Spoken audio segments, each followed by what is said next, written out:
Sejam todos muito bem-vindos a mais um episódio do Roriz Podcast. O que é o Roriz Podcast? É um bate-papo com empreendedores digitais, empreendedores que prestam serviço na internet, profissionais autônomos, gente que está criando conteúdo e construindo audiência na internet, e intelectuais de alto calibre, como o Rodrigo, que estudam filosofia, literatura, artes e essas áreas correlatas. Hoje, o convidado é o Rodrigo Simonsen. Ele é publicitário, editor de livros. Inclusive, ele editou um dos livros que eu estava lendo há um tempo atrás. Bom. Do Alexandre Soares Silva. Um livro muito, muito engraçado. Ele foi organizador do TEDx Santos. Ele é fotógrafo. E também dirigiu alguns documentários, dentre eles O Código da Riqueza, do Primo Rico e do Ícaro de Carvalho. Então fique à vontade, puxe uma cadeira e participe do papo. Tem cerveja na geladeira e a carne já está assando. Seja bem-vindo. Roriz, muito obrigado pelo convite. É uma alegria poder bater um papo com você e poder conversar aí também com os nossos espectadores. Eu gosto muito desse formato, acho um formato ágil, que é o futuro aí da internet. Então fico muito contente e agradeço pelo convite. Show de bola. Rodrigo, eu sempre gosto de começar com essa pergunta porque ela consegue dar uma contextualizada bem para as pessoas que ainda não te conhecem. Conta um pouco pra gente da sua história, como aconteceu assim de você começar a trabalhar com edição de livros, organizar documentários, organizar com eventos e trabalhar, no final das contas, com cultura, né? Como foi o desenrolar, o fio da meada desse processo? Eu, por sorte, nasci numa família onde a cultura sempre esteve presente. Né? Minha avó era uma grande leitora, me presenteou com aquela coleção do Monteiro Lobato, que muita gente tem, de capa dura, que às vezes foi azul, às vezes foi vermelho, às vezes foi verde. A minha era verde e eu adorava. Eu comecei a ler muito cedo também, e ali com pouca idade eu já descobri no Monteiro Lobato algo muito rico.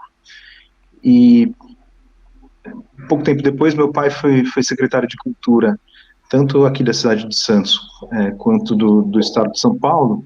Então, meio que naturalmente eu fui tomando contato com as diversas manifestações artísticas, né, tanto na literatura, quanto no cinema, quanto na música, enfim, isso tudo sempre foi muito natural, por isso que eu acho que eu tenho essa abordagem que não é muito postiça, não é nem muito intelectualizado, no fundo, da cultura. Eu vejo a cultura como parte do meu dia a dia corriqueiro mesmo, na mesma medida em que eu almoço, eu tomo banho, eu consumo notícias, eu também consumo cultura. Para mim não é algo nem distante, nem muito menos algo que deva ser para um público muito seleto, muito sofisticado. Eu acho que as pessoas precisam adquirir essa cultura na medida também das suas possibilidades, né? Não adianta eu forçar a Divina Comédia para um garoto de 12 anos de idade, não vai fazer nenhum sentido. Então, você mesmo precisa encontrar, né, essa possibilidade tanto de janela quanto de espelho, né, que eu costumo dizer que é o mundo da cultura, né? Você pode descobrir mundos novos, você pode enxergar mundos novos a partir dessa janela, mas você também encontra muito de você próprio, né, nos valores universais, aquilo que está presente nas grandes obras da cultura.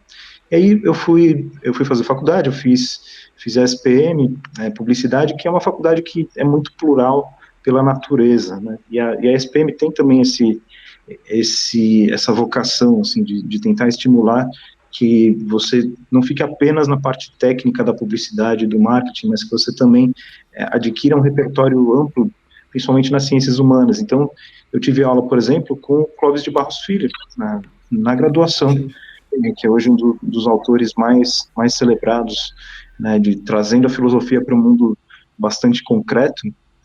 Fui meu professor de filosofia 2 no comecinho da faculdade. A gente teve muita psicologia, a gente teve história da arte, enfim, é uma preocupação mesmo da instituição. E aí, no decorrer do curso, eu comecei a me interessar justamente pela filosofia no primeiro momento e fui fazer alguns cursos na Casa do Saber, que é um espaço que possivelmente vocês conhecem, que é de cursos livres na cidade de São Paulo.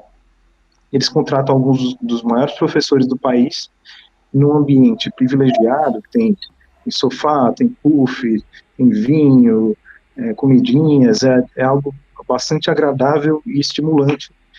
E eu praticamente morava ali. Eu cursava a faculdade, ia correndo para lá, fazia a maior quantidade de cursos que eu podia. Eles têm um cartão que dá direito a todos os cursos, basta ir, você avisa que vai e vai. Só que aí eu tive contato com Luiz Felipe Pondé, Leandro Carnal, Ferreira Goulart, enfim, grandes intelectuais, grandes professores dos mais diversos também estilos e abordagens, mas principalmente nas áreas de ciências humanas mesmo. Então, eu fiz muitos cursos de história da arte, de psicologia, enfim.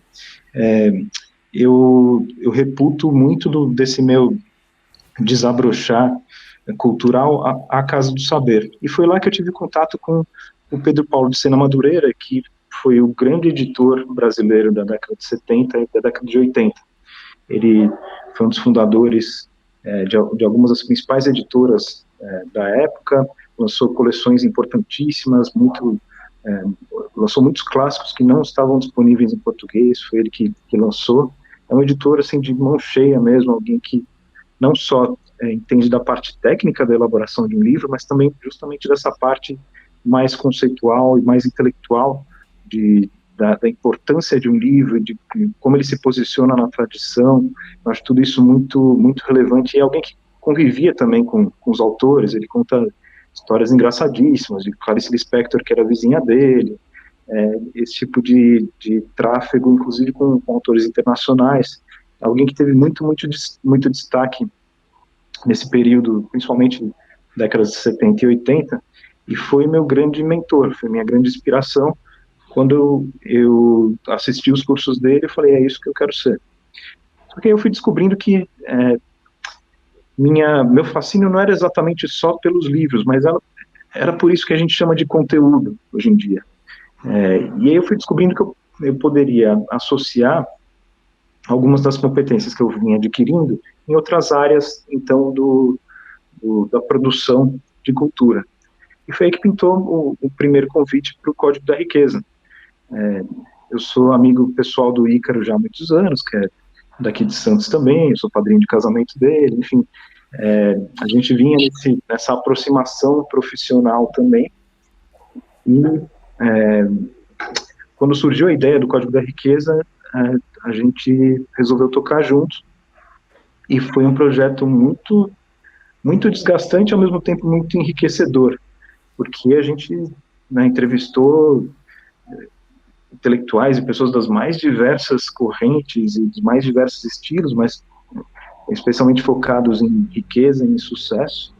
E às vezes é uma maluquice até lembrar disso, pensar que a gente entrevistou vencedor de prêmio Nobel, que a gente entrevistou... Hoje eu estava lendo até um artigo do Answat Damodaran, que é o cara do Valuation, né, a maior referência do mundo em Valuation, e a gente entrevistou o cara. Entrevistamos pessoas que tinham trabalhado com presidentes, intelectuais vencedores da medalha Fish, enfim, gente muito, muito robusta mesmo, intelectualmente, que acho que agregou bastante para um produto que tinha um aspecto também de acessibilidade, né? São 3 episódios ali que são muito fáceis de serem compreendidos, que qualquer um pode assistir, estão lá disponíveis no YouTube. Então não é uma peça de alta sofisticação em termos de dificuldade, né, mas na verdade é de alta sofisticação em termos de vivência, de experiência, de lições. Eu acho que quem assiste consegue captar isso. E aí no ano seguinte eu dirigi um outro filme que deve sair em breve para a Avenue Securities, que fala sobre globalização, um tema muito importante, que o Brasil deu passos na globalização muito significativos ali, principalmente anos 90, né, abriu os mercados e os produtos começaram a chegar, e as pessoas começaram a frequentar também fora, e de repente a gente parou em alguns pilares, e o principal deles é investimentos. Hoje a gente tem muita dificuldade de investir fora do país, de proteger nosso dinheiro, de alguma maneira, e a Ebno, na verdade, vem trazer isso também para as pessoas, e foi outra experiência muito marcante. A gente trabalhou dessa vez com uma equipe muito maior, né, equipe de cinema mesmo, trabalhamos com um roteirista premiado em diversos festivais, trabalhamos com um diretor de fotografia espetacular, equipamento de cinema mesmo, tudo de primeiríssima, para produzir um filme que eu tenho certeza que as pessoas vão se entusiasmar, porque também a gente trouxe esse espectro das grandes ideias. Então, fomos a Harvard, fomos a Stanford, NYU, George Washington University, mais uma vez, vencedor do Prêmio Nobel e grandes intelectuais, pessoas que ainda vão vencer o Prêmio Nobel, eu não tenho dúvida, e falando para um público brasileiro, isso é inédito, né? Ninguém fez isso até a nossa equipe fazer nesses últimos 3 anos. Então, hoje eu me sinto muito confortável trafegando tanto nos livros quanto nos filmes. Agora a gente vai começar a produzir um podcast também lá para o novo mercado, acho que vai ser um desafio novo e bem divertido também. Eu gosto de fazer podcast, sempre gosto de rádio, na verdade. Eu gosto mais de falar do que de me ver. E aí vai ser divertido também. Enfim, eu acho que eu sou meio que um canivete suíço aí do mercado digital e do mercado cultural, e eu gosto disso. Legal. Aproveitando o tema de documentários, Rodrigo, na sua opinião, qual que é a importância da habilidade de contar boas histórias para construir bons documentários? Então, eu não consigo nem distanciar a parte de contar uma boa história do formato. Eu acho que o formato ele se adapta de um modo mais técnico. Eu acho que o importante mesmo é contar boas histórias, né? É que a gente consiga inspirar outras pessoas a pensarem em mundos diferentes. Ela não precisa ficar absolutamente fechada àquele mundo no qual ela foi inserida. Ela pode participar de um mundo muito maior a partir de produtos da literatura, ou dos filmes, ou de outros produtos culturais, da música também. É como se você pudesse viver 1000 vidas em uma. Eu sempre digo isso e acho isso importante, né? É como se você segurasse sonhos nas mãos quando você lê um livro, ou nos olhos quando você assiste um bom documentário. Então, para mim, importa pouco o meio. O que importa mesmo é isso, você contar boas histórias, contar boas ideias, poder entrar em contato com pessoas com quem você jamais teria contato. Esse que é o ponto, né? Digamos que você more... E essa é, na verdade, uma das grandes vantagens da internet, né? Digamos que você mora no interior do Maranhão. Você possivelmente nunca teria contato com um vencedor do Prêmio Nobel como o Alvin Roth, que a gente entrevistou. E, de repente, você pode, e muitas vezes de graça, o que eu acho ainda mais fascinante, ou pagando muito pouco. Agora pensa, sei lá, 100 anos atrás, 200 anos atrás, as pessoas morreriam para ter o que a gente tem hoje, né? A quantidade que é infinita mesmo, de produtos culturais, de cursos, de documentários e livros de graça, e-books e tudo mais, que a gente tem acesso, e a gente tem a dificuldade justamente da curadoria, né? De encontrar aquilo que é adequado para a gente. No Brasil, acho que a gente tem mais dificuldade ainda. Tenho essa impressão, porque tudo que entra passa por algum filtro, né? O filtro desse curador. Tem um livro que eu sempre cito, que chama Caminhos da Curadoria, de um artista e curador, na verdade, de arte, o Hans-Ulrich Obrist, que é um suíço, e ele morava na Suíça, e a tarefa dele era buscar obras de arte de fora da Suíça e trazer para a Suíça. E a Suíça é ali nos Alpes, né? Então tinha uma barreira geográfica natural. Agora, o Brasil parece que tem uma barreira também, mas ela é muito mais intelectual do que geográfica. Algumas coisas escapam dos nossos editores de jornais, escapam dos nossos editores de livros, escapam dos nossos produtores de filmes, e aí várias ideias vão sendo furtadas da gente. A gente não entra em contato com elas. Grandes ideias de todos os tempos, grandes ideias estão sendo produzidas lá fora, então a gente sempre tem esse contato que é meio mediado por esses gatekeepers, né, que é o termo que a filosofia gosta de usar, a filosofia da comunicação. Essas pessoas que criam essas barreiras para que algumas coisas não cheguem. Então isso, por exemplo, aconteceu muito com o pensamento conservador. Durante muitas décadas, não chegava nada de pensamento conservador para a gente. Agora, era falta de mercado ou era um problema ideológico desses gatekeepers, né, que não queriam fazer com que as pessoas tivessem acesso, né, a essas ideias? Eu aposto muito mais nessa segunda hipótese. E aí você vê como a internet também proporciona isso, que você quebre essas barreiras, você já não precisa, não depende tanto do cara que é o editor do caderno de cultura do Estadão, por exemplo, ou da Veja. Você pode ter alguém muito bem informado que está ali no Instagram, muitas vezes, recomendando livros, recomendando filmes, e você pega a dica ali diretamente e às vezes consome algo que você jamais imaginaria consumir.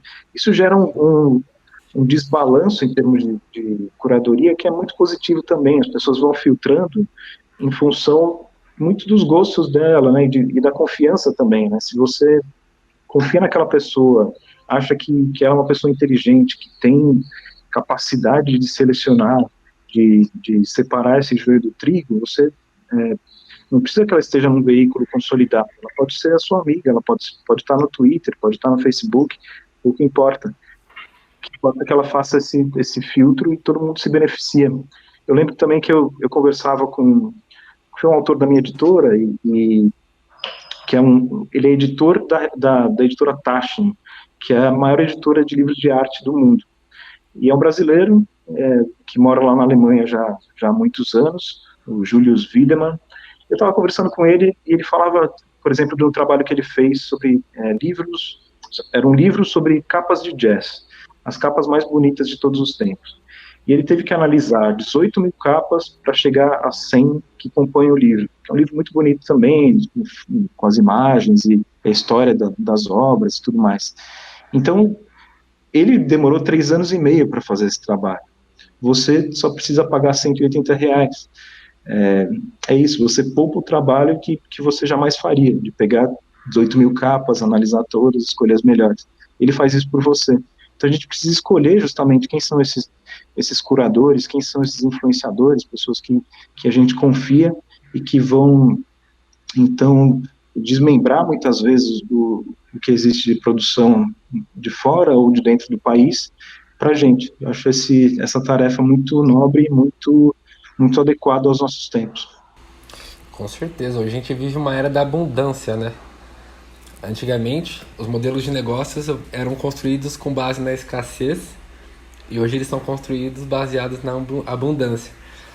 Inclusive, hoje eu navego na internet, assim, eu consigo encontrar pessoas como você, como o Raul Martins, como o professor Rodrigo Gurgel, que foi o meu último entrevistado da semana passada, e encontrar gente que escreve muito, muito bem.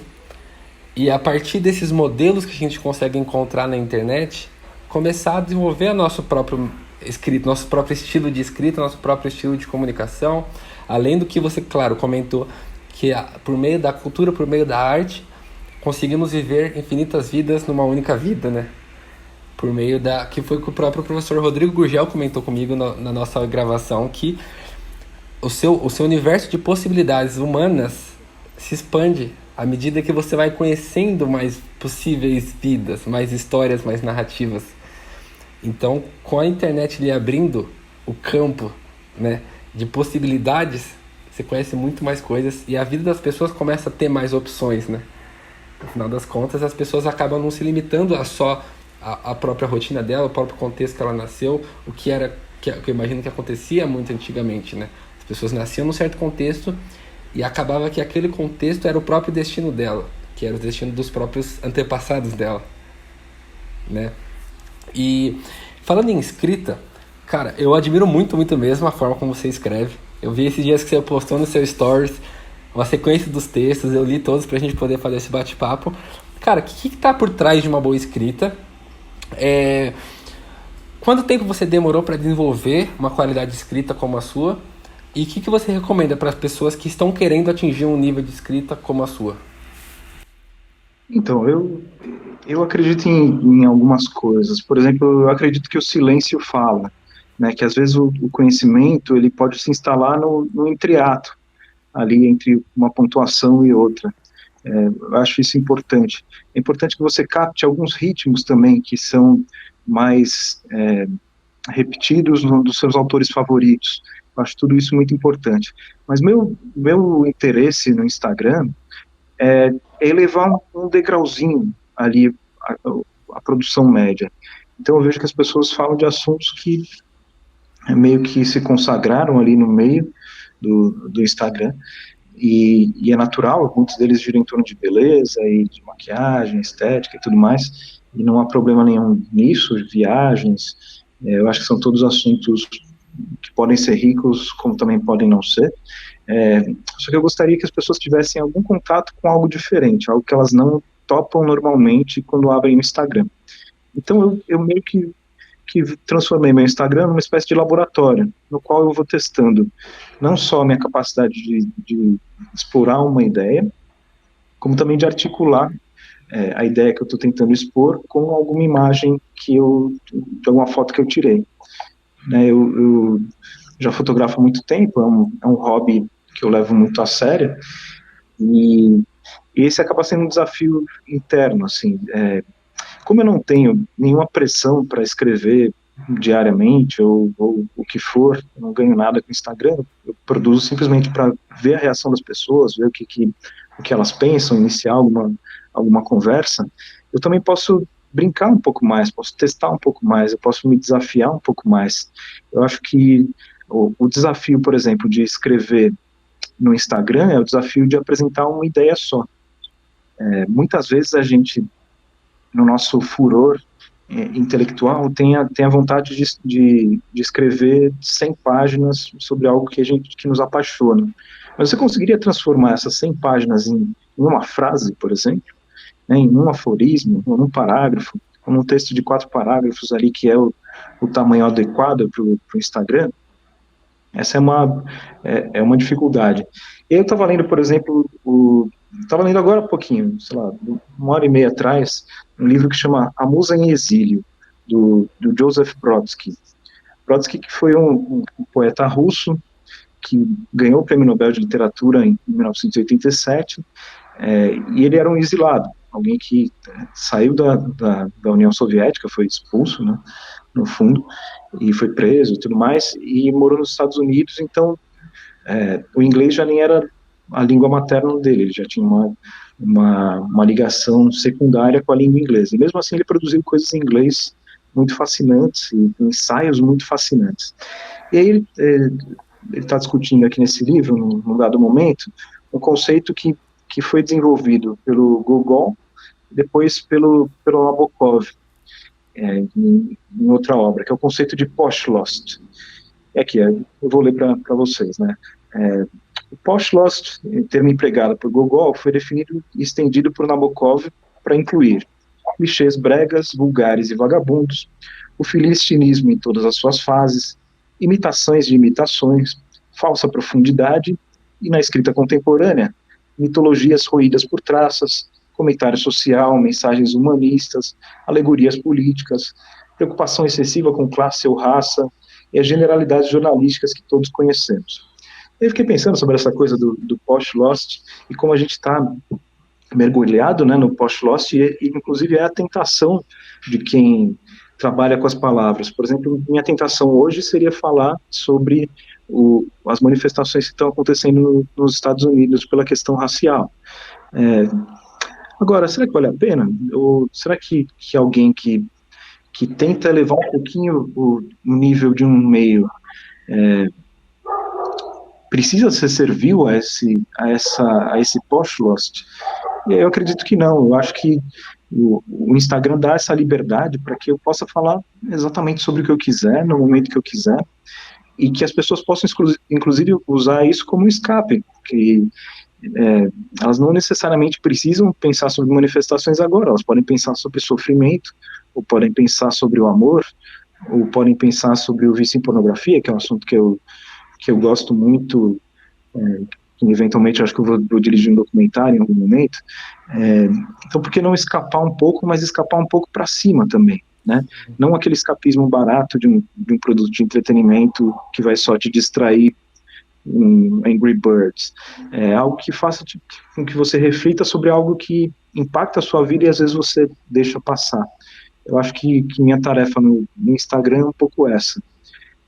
Agora, os meios para se chegar numa escrita que seja fluida, que seja razoável, e eu não estou nem me colocando também no papel de grande escritor. Eu acho que o meu papel ali é muito de recomendador mesmo. Todo texto meu tem alguma reflexão a partir de algum livro que eu li. E aí eu sempre cito esse livro.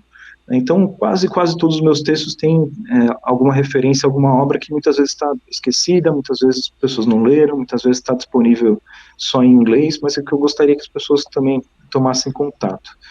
E aí eu faço um pouco do trabalho de ponte, né, entre o leitor comum e o leitor especializado, porque eu não vejo também a impossibilidade de você trafegar de um canto para o outro. Eu lembro que o Harold Bloom, que eu respeito absurdamente, foi o grande crítico literário da segunda metade do século XX, alguém por quem eu tenho verdadeira adoração. Ele dizia que um leitor de Harry Potter nunca seria um leitor de Shakespeare. E eu só consigo acreditar nisso com algum cinismo. Assim, minha parte mais otimista do meu coração acredita que um leitor pode ir galgando esses degraus, né? Essa coisa de galgar degraus eu sempre repito, porque foi uma entrevista do Pedro Bandeira, que muita gente conhece, que leu a série de livros dos caras, que são livros infantos juvenis muito bons, de produção riquíssima. Ele é escritor daqui de Santos, não mora aqui há muito tempo, mas ele estava aqui, deu uma entrevista, e ele falava sobre isso, assim, que o importante é que você galgue um degrau, e depois você galga outro, e depois você galga outro. Não atravesse de baixo para cima de uma vez, vai indo aos poucos, né? Como o exercício que a gente faz numa academia. Você não chega na academia absolutamente sedentário, achando que vai levantar um supino com 50 quilos de cada lado. Isso é surreal para você. Então as pessoas muitas vezes desistem dos livros, desistem da literatura por conta disso, não encontraram o livro ideal, não encontraram uma obra que se encaixa ao momento em que ela vive. E aí, essa obra que se encaixa no momento em que ela vive também vai estimular a produção da escrita dela. Então, você não vai escrever como Dante no primeiro momento, não faz sentido, ou como Dostoiévski, mas você pode se apropriar um pouco do vocabulário, não, do universo vocabular, do estilo, do ritmo, de autores que estão mais próximos de você, né, inclusive temporalmente, eu acho isso importante, e intelectualmente também. Então, às vezes, um bom cronista pode te abastecer, um bom contista pode te abastecer, alguém que está vivo, que produz na linguagem corrente, e aí você vai se apropriando disso aos pouquinhos. Precisa ter muita paciência, no fundo, né, e mesmo copiando no primeiro momento, adaptando, vendo temas, buscando refletir e tentando sempre escrever é muito a tarefa de diminuir, de cortar, de eliminar, né? Você tem a frase que se repete 1 milhão de vezes e ninguém sabe quem foi no fundo, mas que alguém ia mandar uma carta para não sei quem, alguns dizem que foi Chesterton, Hemingway, enfim, e aí ele começa pedindo desculpas, fala, infelizmente eu não tinha muito tempo, por isso que eu te escrevi uma carta tão longa, se eu tivesse mais tempo eu escreveria algo mais curto. A tarefa é um pouco essa, sabe, elimina, corta, diminui, deixa mais enxuto, tenta reduzir as suas ideias ao mínimo possível, né, não fica aquela coisa palavrosa, não fica aquela coisa gordurosa. Na internet isso tende a funcionar muito bem, porque a internet é um meio de coisas rápidas e curtas, então eu acho que você se beneficia tanto se você escreve de modo amador, como também se você escreve de modo profissional, por exemplo, pensando em copyright, em redação publicitária. Eu tenho essa formação de redator publicitário, então eu sinto o peso de um clássico na hora que eu escrevo algo que não tem nenhuma vocação e nenhuma pretensão de ser clássica. Mas mesmo assim eu absorvo esses grandes temas, eu absorvo muito da natureza humana mesmo.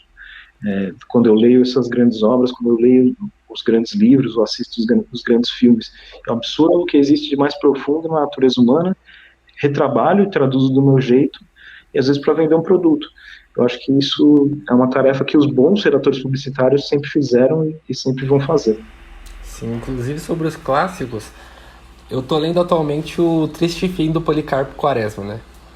E cara, eu tô surpreso quanto vocabulário eu tô aprendendo por meio da leitura do livro.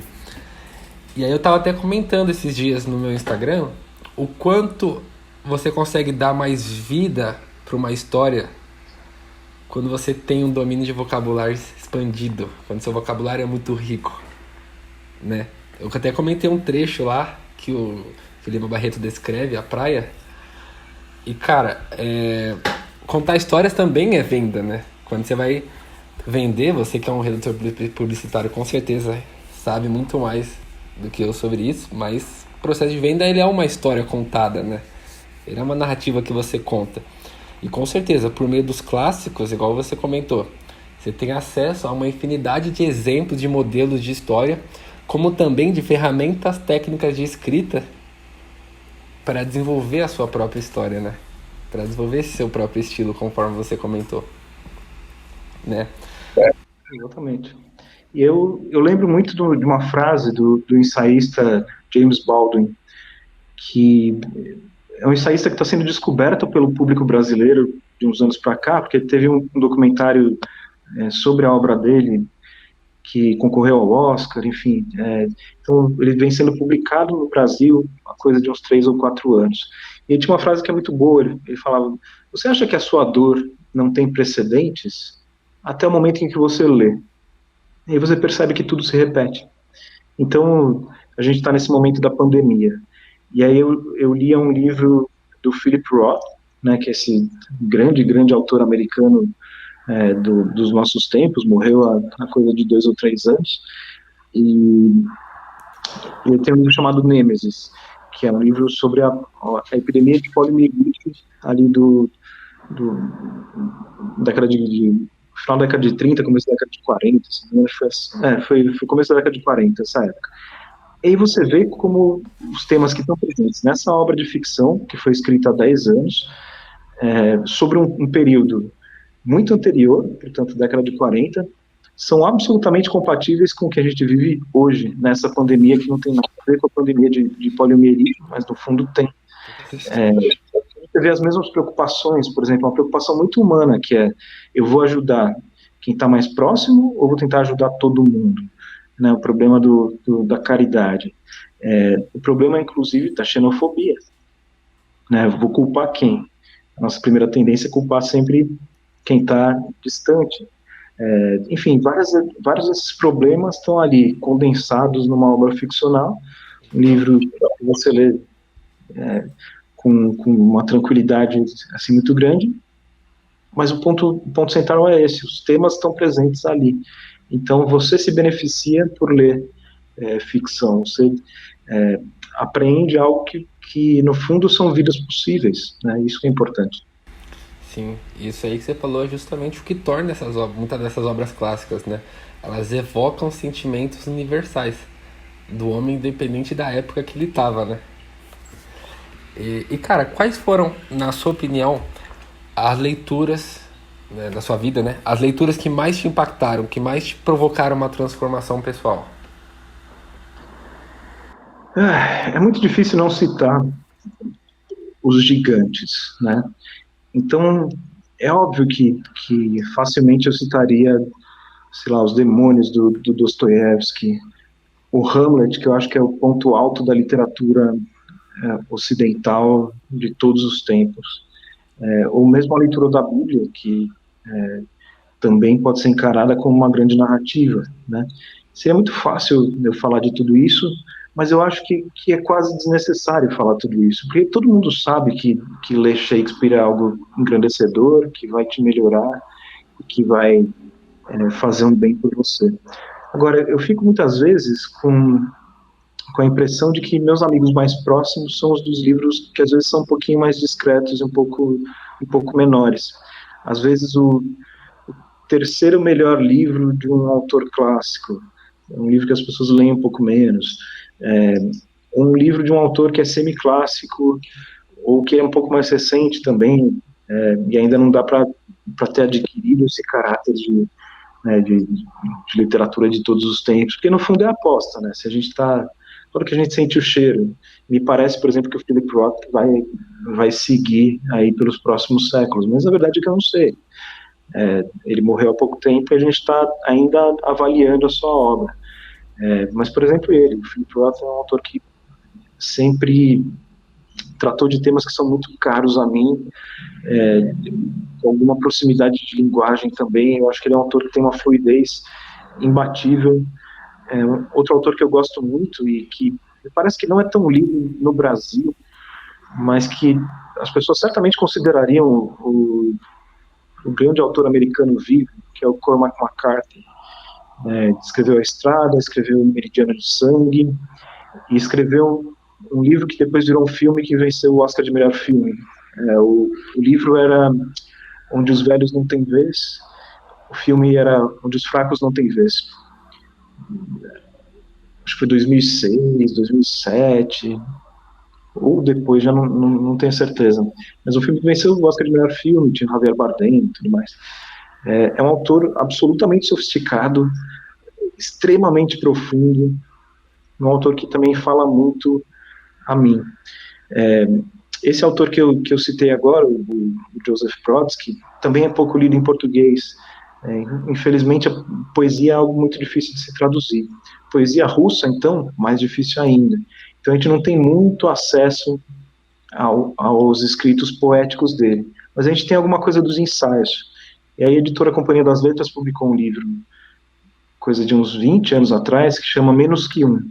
É um livro de ensaios do Brodsky, alguns deles sobre os campos de concentração, alguns deles sobre literatura.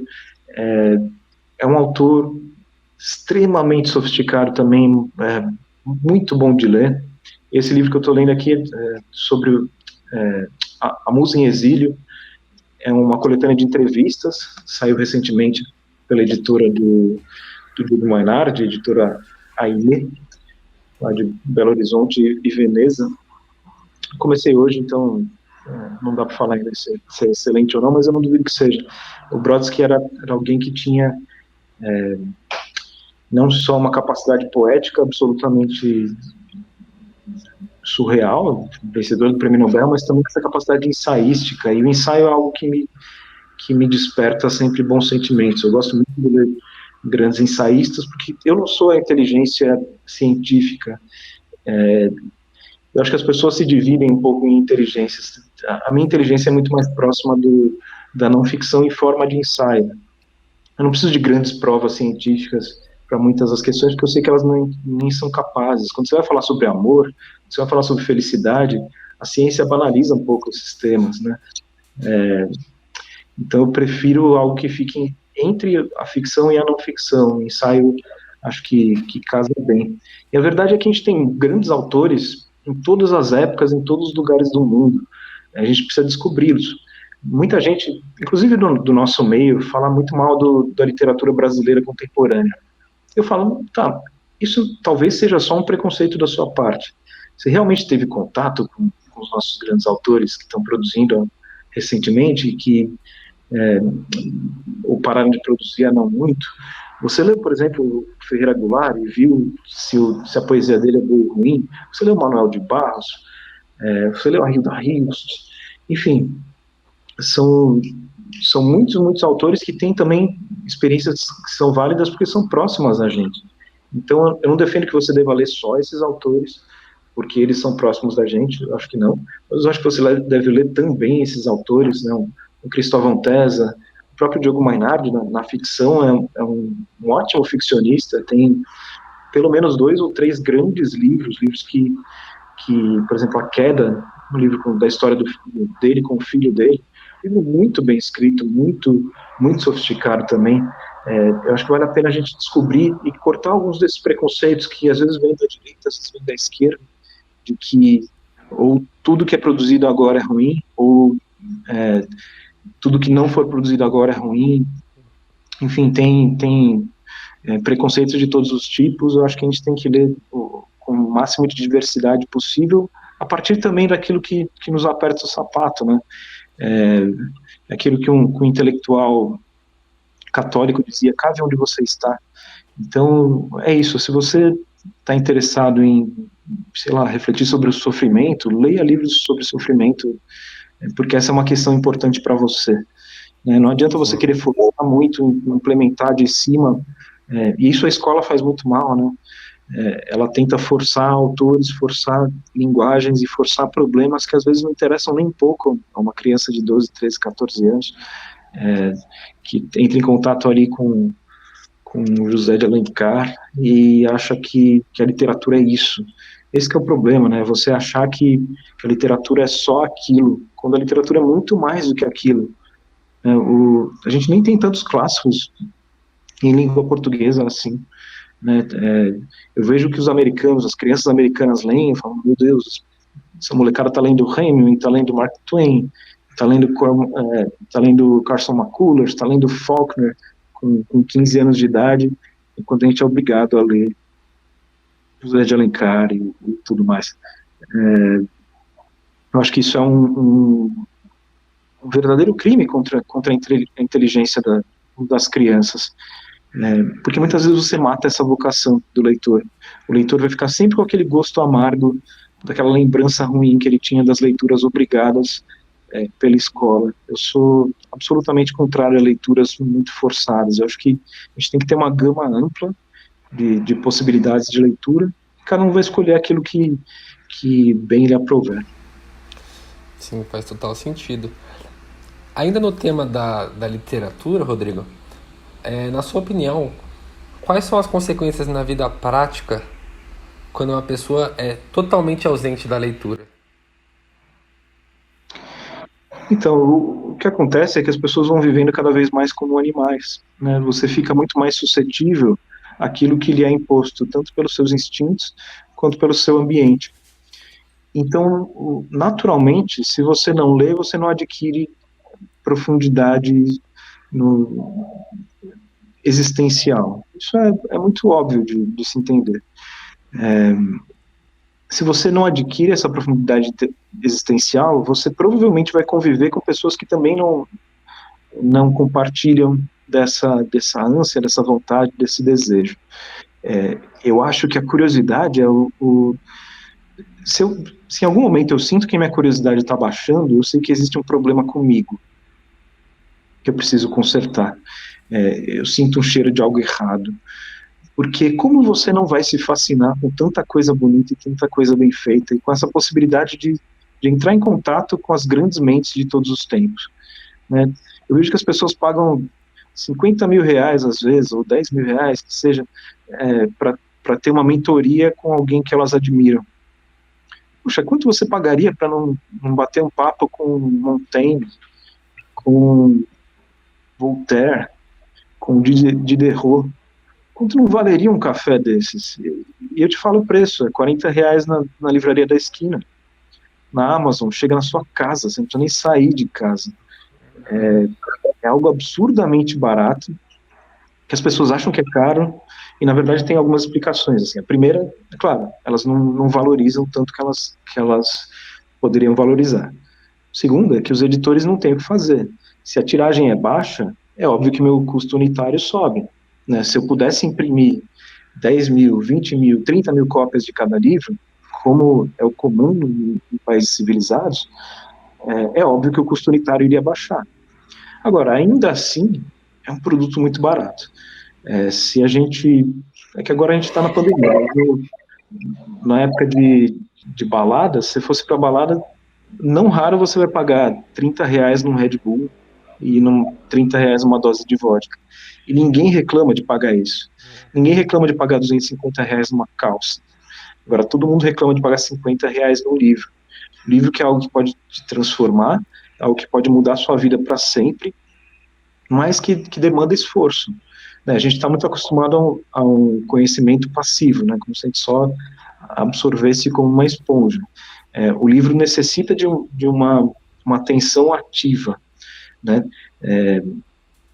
Basta que a gente imagine, por exemplo, lembrando as palavras do Edmund Wilson, outro dos grandes críticos literários de todos os tempos, que ninguém lê o mesmo livro, pessoas diferentes não leem o mesmo livro. Né? Eu leio com a minha carga de experiência com a minha inteligência, com aquilo que eu sou capaz de absorver, você vai ler de outro jeito, né? E essa é uma das riquezas da literatura.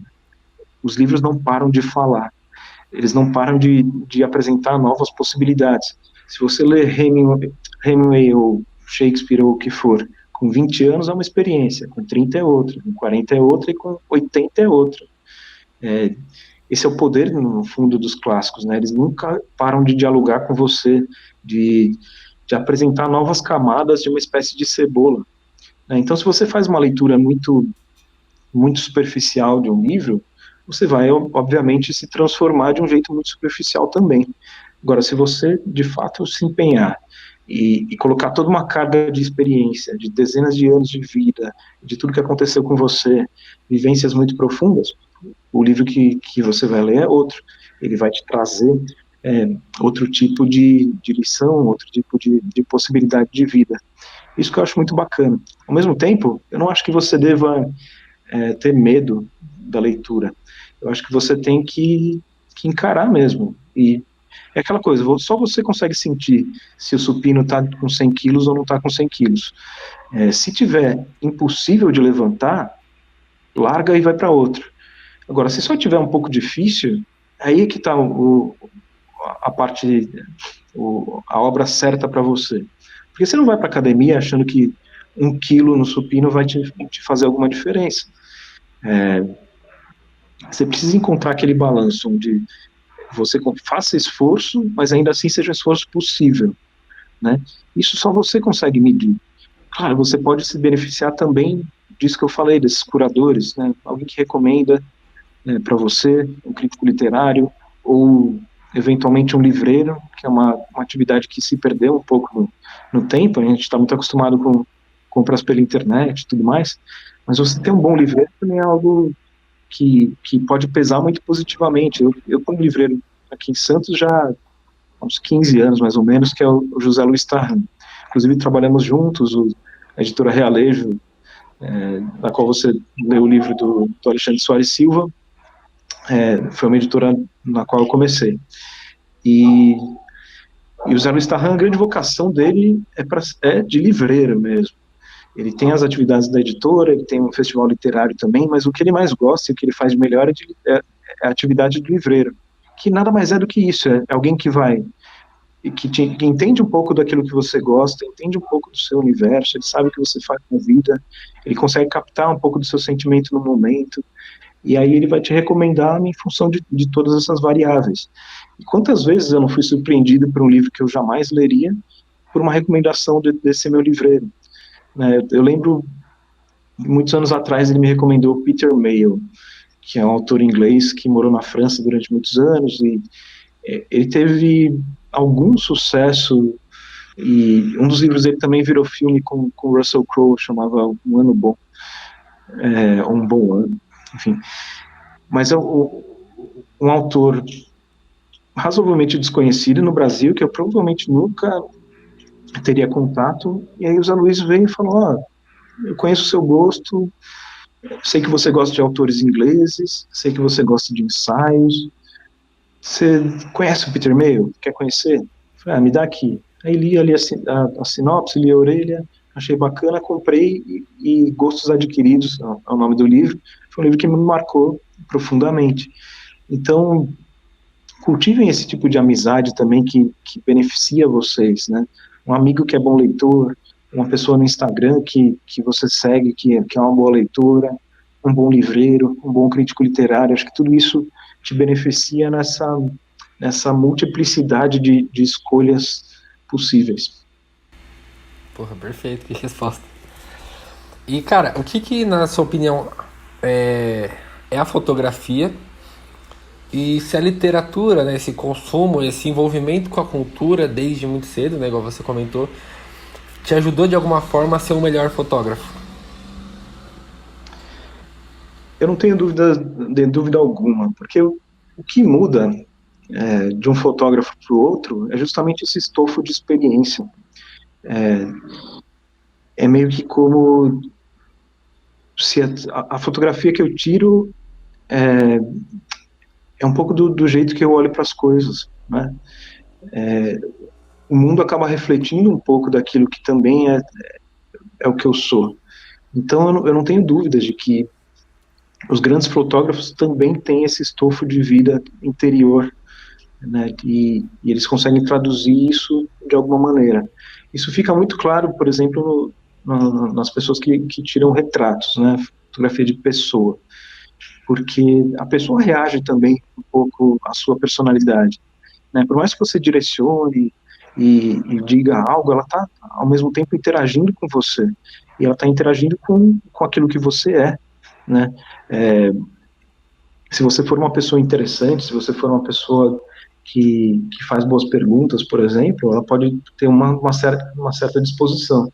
Se você é uma pessoa enfadonha, se você é uma pessoa muito fechada, ela vai ter outra disposição, que não é necessariamente melhor ou pior, mas é diferente. Então, as fotografias acabam refletindo um pouco de toda essa vivência.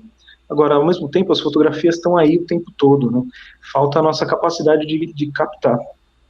E é uma capacidade que também exige muito treino estético, né? Não só na parte fotográfica mais técnica, mas também muito daquilo que é trazido pela história da arte, por exemplo, né? De composição, harmonização. Eu acho que tudo isso acaba pesando na produção de um grande fotógrafo. Então, eu sinto muito isso, assim, quando eu vou investigar um pouco a vida dos grandes fotógrafos, eles sempre tiveram vidas muito interessantes. Eles sempre tiveram ideias muito interessantes, são pessoas com quem eu gostaria de conversar. E a fotografia virou só um meio no qual ele extravasa um pouco desse interior para o mundo, ao mesmo tempo que internaliza um pouco do mundo a partir da visão dele.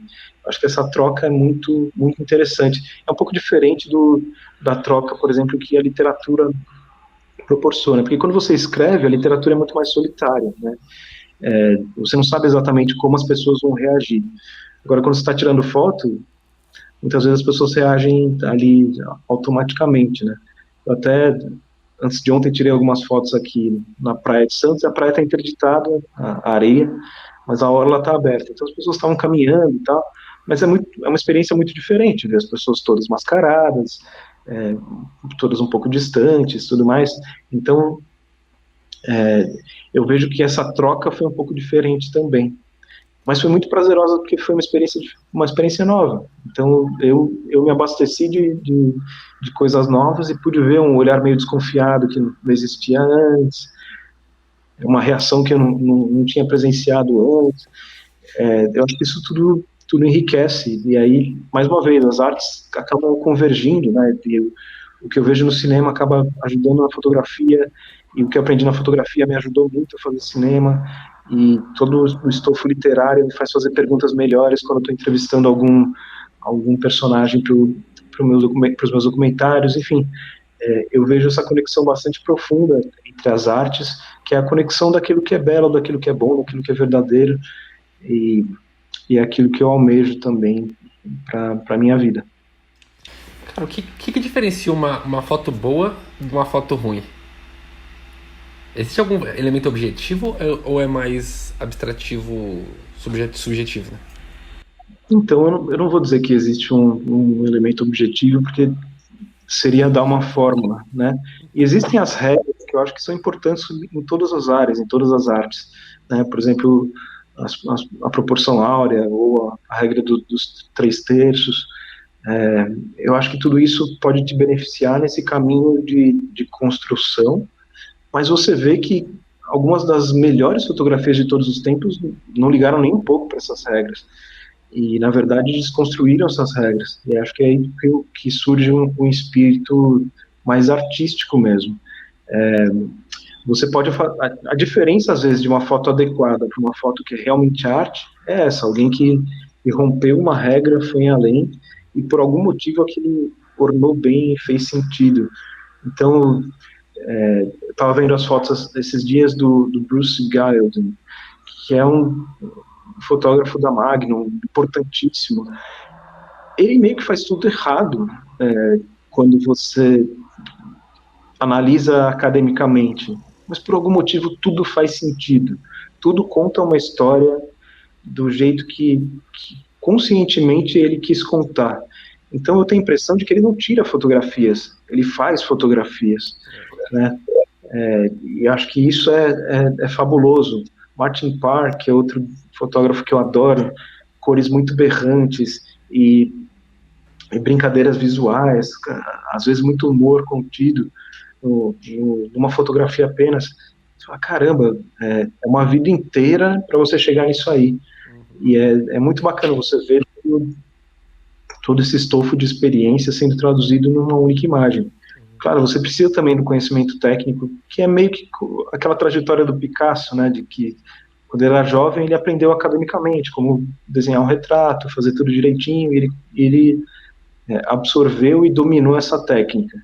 À medida em que ele foi evoluindo artisticamente, ele foi destruindo essa técnica e foi criando algo novo, algo que é muito característico do Picasso. Você goste ou você não goste, aí já é outra discussão, mas é algo que marcadamente tem um estilo, né, o estilo de pintado do Picasso. E se você for um artista de verdade, é isso que você busca, né? Não é fácil, e não estou dizendo que você vai conseguir com tranquilidade, mas se você começar a pensar sobre aquilo que você está fazendo, muitas vezes você vai encontrando temas que se repetem, histórias que você quer contar, ou ambientes que se repetem, personagens que se repetem.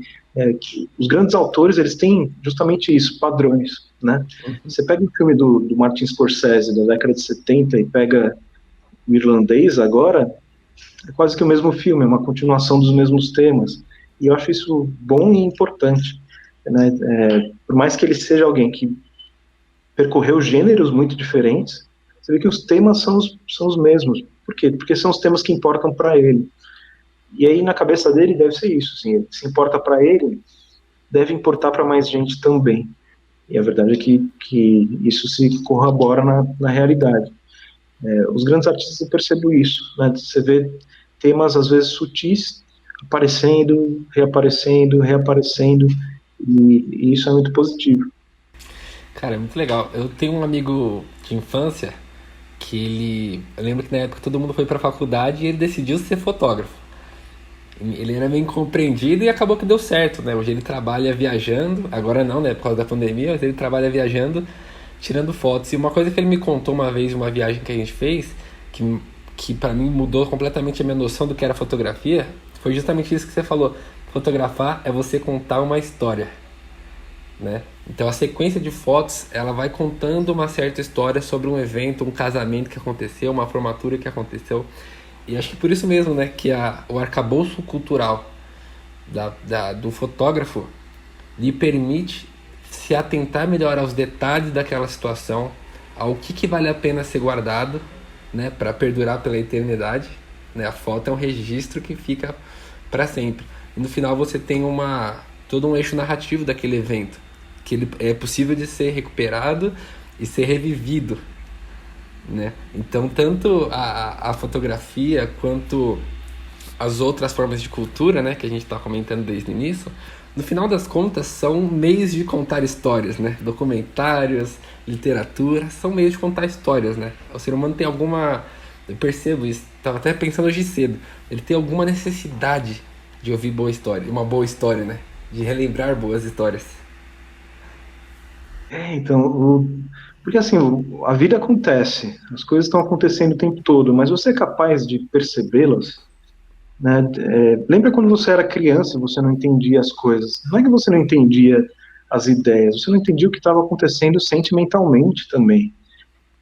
Eu tenho a memória, por exemplo, da primeira vez que eu senti inveja. É uma história que eu já contei, de uma Angélica, e ela chamou para o palco um amiguinho meu da escola, e eu senti alguma coisa diferente, só que eu não conseguia traduzir aquilo em palavras, mas eu senti. Agora, as coisas estão acontecendo aí, se multiplicando o tempo todo, você é capaz de perceber essas sutilezas, né? Por exemplo, num casamento que você falou, é muito fácil você tirar as fotos que são o clichê de todo casamento.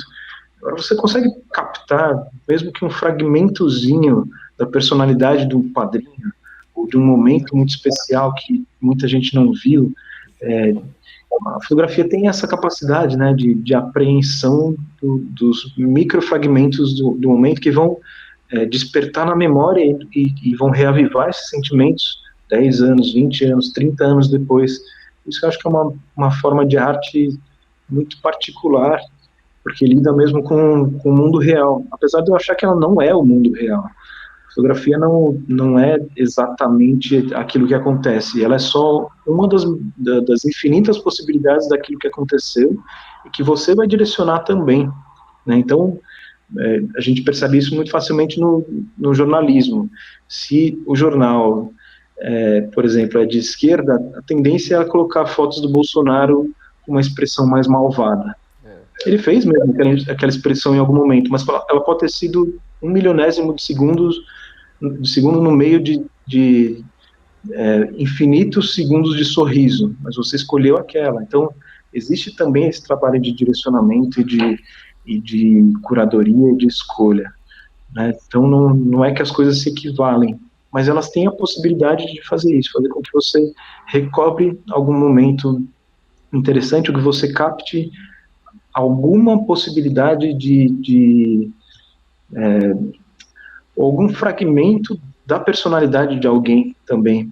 Eu não acho que essa ideia eu acho meio fantasiosa, e a Annie Leibovitz fala isso também, de que você captou a essência de uma pessoa, captou a alma de uma pessoa.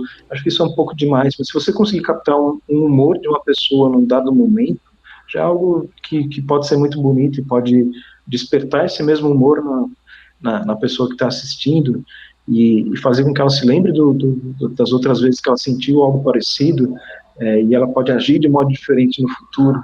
Acho que tudo isso está em jogo em todas as artes, no fim. Rodrigo, teve algum momento assim da sua vida que a arte, a cultura, ela lhe supriu alguma tristeza, alguma depressão, alguma coisa que foi bem barra pesada para você durante a sua vida? Alguma coisa, não necessariamente barra pesada, mas ela preencheu? Porque isso eu tava percebendo, né? Esses dias aconteceu um evento pessoal que me deixou triste por um breve momento. Foi bem, bem breve. E eu senti uma necessidade de buscar alguma música triste para ouvir. Eu comecei a buscar e eu ouvi, e aí passou um tempo, aquilo preencheu a tristeza e passou. Como que a arte tem esse efeito de preencher essas sensações? Muito comum com a música mesmo, né? A gente tende a escolher músicas de acordo com o nosso humor do momento. O desafio, às vezes, é você escolher a música contrária e ver se dá certo. Você escolher a música feliz quando você está triste. Normalmente não dá, normalmente você quer a música triste mesmo. Mas ainda assim, as músicas tristes têm gradações em qualidade. Você pode sofrer ouvindo Wesley Safadão, ou você pode sofrer ouvindo Keith Jarrett. Tenho a impressão de que você sofre melhor se você ouvir Keith Jarrett. Depende muito também um pouco de pessoa para pessoa, se ela tem a disposição de fazer coisas quando ela está muito triste. Também percebo isso. Tem pessoas que, quando estão num momento ou de uma profunda tristeza, ou às vezes de depressão mesmo, acabam perdendo justamente essa curiosidade da qual a gente falava agora há pouco. Esse é um dos grandes problemas da depressão como doença, né? É que ela diminui profundamente a sua capacidade de ser curioso pelo mundo, porque o mundo te parece horrível, então você não quer desbravar mais. E às vezes existe um dispêndio muito grande de energia, né, para você consumir algo que a pessoa com depressão não consegue ter. Então, normalmente eu vejo que literatura é algo que fica difícil, mas a música, um filme, acabam fazendo às vezes aí de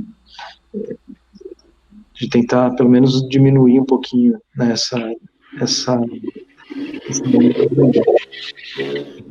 mas eu tento falar isso para as pessoas e eu repito aqui novamente, né? Tenta fazer as coisas num grau um pouquinho mais desconfortável do que aquilo que você quer. Porque se você depender dos humores do seu corpo, você vai querer sempre as piores coisas. Porque a nossa tendência é querer as coisas mais baixas, ouvir Wesley Safadão, jogar Angry Birds, se desconectar do mundo. Então, por que você não tenta fazer um esforço para encarar essa dificuldade, encarar essa tristeza, encarar essa incapacidade, muitas vezes, porque você só vai se beneficiar no longo prazo. O problema é que não é automático, né? Você dificilmente lê alguma coisa e automaticamente virou uma pessoa melhor. Não é assim que funciona. Na verdade, você não tem nenhuma garantia de que você vai virar uma pessoa melhor. Você pode virar uma pessoa pior, inclusive, dependendo do jeito que você lê. Agora, por que não correr esse risco? Por que não tentar avançar um pouquinho nessa sua régua de possibilidades? É sempre o desafio que eu faço para as pessoas, e é um desafio que eu tento cumprir também, sempre, porque nem sempre eu estou com vontade de ver alguma coisa boa, de ler alguma coisa boa, de ouvir alguma coisa boa. E existem alguns momentos que a gente tem que se permitir também, mas eles não podem ser todos, né?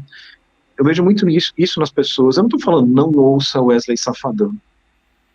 Quer ouvir? Ouve de vez em quando, mas é só o que você ouve?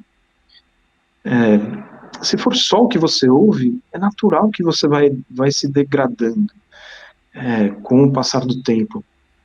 Porque, querendo ou não, tem aquela coisa que as pessoas dizem, né, de que você é o que você come. Na cultura é a mesma coisa, você é o que você consome.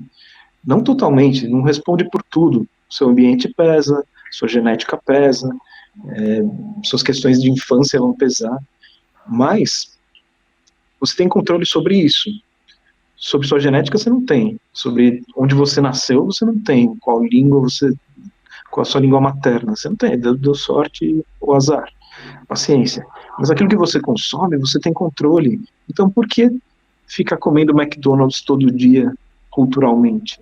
Se você sabe que aquilo vai te deixar pior, mais gordo e mais preguiçoso, né? Tenta fazer esse esforcinho, tenta galgar um degrauzinho, vendo o que pode dar. Eu tenho certeza que você vai sair maravilhado dessa experiência. Cara, fantástico. Rodrigo, muito obrigado, cara, pelo papo. Para mim foi fantástico todo o conhecimento aqui que você compartilhou, toda a sua visão sobre cultura, toda a sua experiência de cultura, né? Eu tenho certeza que quem ouvir esse podcast até o final, até esse momento, passando 1 hora e pouco, vai sair completamente transformado, entendendo a cultura, fotografia, literatura, cinema, documentário, tudo isso que a gente falou de uma forma completamente diferente. Cara, obrigado novamente, de verdade, de coração. Por isso, foi um prazer conversar contigo. Acho que a gente teve um papo muito agradável. Eu espero que as pessoas também tenham captado isso, que para mim cultura não é essa coisa distante, não é essa coisa postiça, é algo que precisa estar dentro da nossa vida, dentro do nosso cotidiano, que faça parte como o café da manhã faz parte da nossa vida. E aí quem quiser então me procurarem no Instagram, @RodrigoSimon, se quiser bater um papo também, trocar umas mensagens, eu estou sempre absolutamente disponível. E mais uma vez, obrigado pelo convite, foi um prazer conversar contigo. Espero que a gente converse mais vezes daí para frente. É isso aí, pessoal. Então, um grande abraço e até breve.